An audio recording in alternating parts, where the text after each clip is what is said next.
I think the political risk is important because it's a perception as much as it is reality, and so then that's going to affect capital markets. I mentioned it earlier, and it's a real issue. I think that our historical view on investing in Russia was actually supportive of Mr. Putin's regime because he brought a lot of stability to Russia through a time period where there was, volatility and, obviously a significantly changing landscape, taking things that were publicly owned into the private sector and brought discipline to a number of areas. Maybe, we would call it, a kind of liberal autocracy, if you will, or what have you, and people have different ways of labeling it. But I do think that it's a little bit unclear right now because they're flexing their muscles.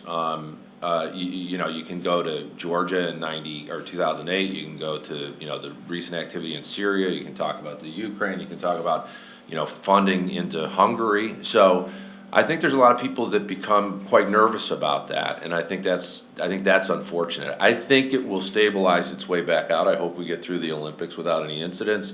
I think that's becoming a field day in the press, and obviously nobody wants to see that. But to the extent there are, it just gives everybody a pause, and so that's a real issue when you're talking about again making a significant investment, but. Some of the panelists mentioned, you got to have a long-term view. I mean, don't go there it's a volatile market. If you think you're a trader and you can trade in and trade out, great, do it. And you might, and some people have, made money on a quick turn. There's no question, there's volatility in the market. So I just think that you need to look at it on a long-term basis with a longer-term view and be able to ride things up and down. I mean, one of the things that we focus on a lot is rents, and I think people get fascinated with yields, but in Moscow, from our perspective, it's never been about the yield. It's all about the rent and the capital value. So you just need to be very educated. It's a complicated place to do business. We don't have any concern about the corruption issue. I know that's a big topic for people. We've never had an issue there.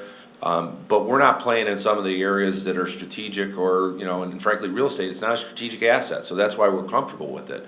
The one place where there's more, complication is in Nigel's business on the development side. But that's been streamlined in the last couple of years. It's getting better. It's still not perfect. You need more reliability there in terms of what the process is. And that's a little bit more Moscow-centric. And the last thing I'd say, because you asked a number of points, is on the economy. I think the economy overall, it's unfortunate that you see the slowing growth, and I think that it's always had a significant dependence on natural resources. It's not just oil; it's natural resources. But what had been happening with the growth in Russia was very much a kind of a building of an economy that was much more driven by infrastructure, demand, and consumption, and the consumer really has been driving that market for the last 2 or 3 years. If you pay attention to the numbers, that's where a lot of the growth has been coming in the GDP numbers, and that's what's getting hurt right now. So I think you got to watch that. I'm not saying it's a trend that's going to go, only one direction, but that's the place to watch more than, in my opinion, what's happening with natural resources.